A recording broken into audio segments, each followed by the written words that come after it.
has to be a clearinghouse for information, one would hope. You've got scenarios where there is chaos.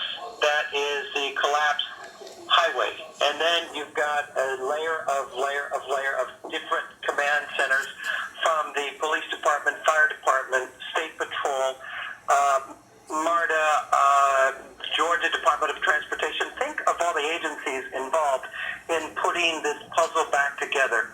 I may be showing my age a little bit, but I remember Loma Prieta in San Francisco, and there was a collapse in Nimitz Freeway. And I was a young guy, and those stories were running around, and it was chaos. This is the closest thing that I can think of that in my career as a reporter. When things collapse and there's devastation like this, as I've seen in earthquakes, as we've seen here in Atlanta, there first is this immediate process of, is everybody okay?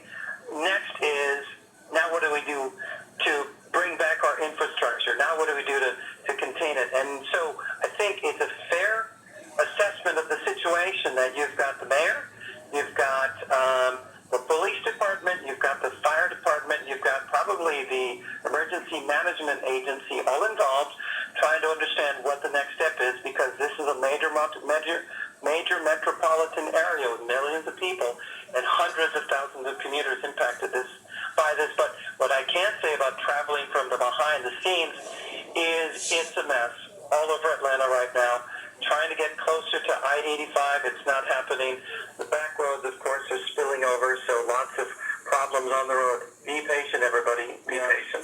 And that was great perspective from the earthquake out in California and that highway collapse. Yeah. I remember that too. And as we look at live pictures here from Skyfox 5 and the continuing effort that the empty freeway now, where they've moved the traffic back. And I wanted to refer back to a picture that we saw just a couple of seconds ago, George, and something that you might be able to help us sort of understand, and that is the turning around of traffic and getting cars and vehicles away from this area. I can recall you standing on bridges of accidents on freeways, and that in itself, getting vehicles off the freeway, as we take a live look here at the effort to do that, to turn them around and to redirect them off some of the exits on I-85. Yeah, I'm watching on my cell phone the coverage of our station, Fox 5 News, obviously, overhead, and you're right, people have,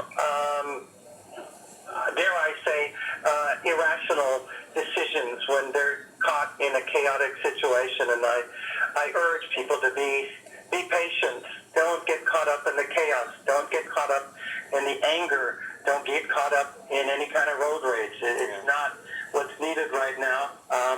There are many times we've covered stories and then people are backing up to get out of traffic. I would say if you're on the road and you're listening, or if you have someone on the road and you're able to be in touch with them, just pass the word. Be patient. Don't do anything erratic. It's tough enough for the folks. We're all going to have to get through this together. And I can just say from first-hand experience, getting through Atlanta right now tonight, it's going to be a challenge, and that challenge is probably going to get bigger. George Franco there on the streets. George, thank you so much. Sinan Russ, I'm going to send it back to you as the work is going to happen all night to get these vehicles off of 85 and folks eventually home or wherever they need to be. Yeah, I think that Metro Atlanta is going to respond to this in a very positive way, in the sense that we're all in a hurry, but now we have something that we have to deal with together. I imagine that people are going to be patient and kind to each other, as they should be. And we're going to see what it looks like when every resource is devoted to fixing this 24 hours a day. You've made the analogy of the earthquake in San Francisco.